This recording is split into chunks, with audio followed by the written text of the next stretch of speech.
Se convertir au christianisme signifie devenir disciple de Jésus par la foi. Une foule de gens suivaient Jésus, mais peu d'entre eux étaient de véritables disciples. La plupart voulaient seulement être guéris de leur maladie, le voir chasser des démons et manger du pain qu'il leur fournissait miraculeusement. Jésus les a avertis du prix à payer pour le suivre. Puis il appela la foule avec ses disciples et il leur dit : « Si quelqu'un veut être mon disciple, qu'il renonce à lui-même, qu'il se charge de sa croix et qu'il me suive. En effet, celui qui voudra sauver sa vie la perdra, mais celui qui la perdra à cause de moi et de la bonne nouvelle la sauvera. Et que servira-t-il à un homme de gagner le monde entier s'il perd son âme ? Que donnera un homme en échange de son âme ? En effet, celui qui aura honte de moi et de mes paroles, au milieu de cette génération adultère et pécheresse, le Fils de l'homme aura honte de lui quand il viendra dans la gloire de son Père avec les saints anges.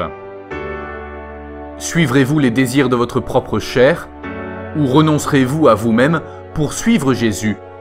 Êtes-vous attaché à votre vie terrestre ou à la vie éternelle, au bien de ce monde ou au salut de votre âme ? Craignez-vous davantage d'avoir honte de Jésus ou que Jésus ait honte de vous ? On poursuit ce qui compte pour nous.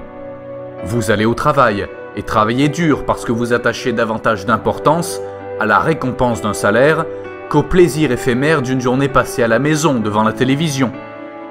Si Jésus vous appelle, suivez-le en sachant qu'en perdant votre vie terrestre, vous obtiendrez la vie éternelle. Êtes-vous prêt à suivre Jésus ?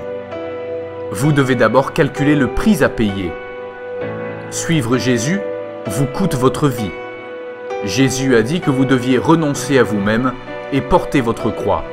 Celui qui refuse de porter sa croix ne peut être un disciple de Christ.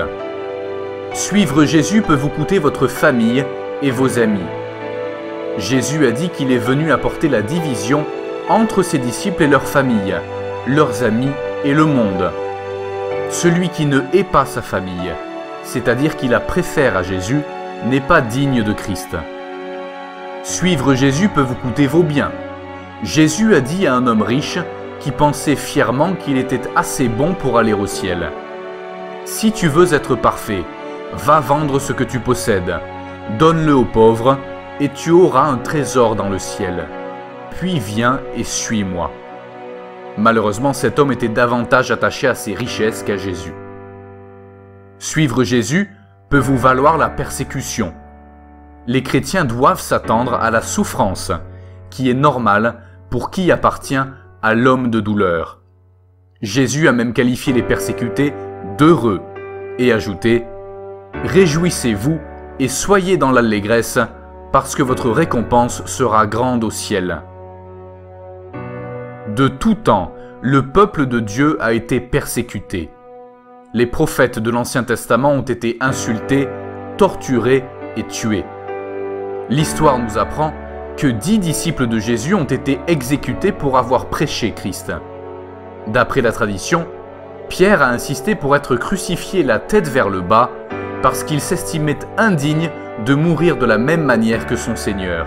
Il a pourtant écrit dans sa première lettre : « Si vous êtes insultés à cause du nom du Christ, vous êtes heureux parce que l'Esprit de gloire, l'Esprit de Dieu repose sur vous. » L'apôtre Paul a été emprisonné, battu, a fait naufrage et a été lapidé de nombreuses fois pour avoir prêché Christ.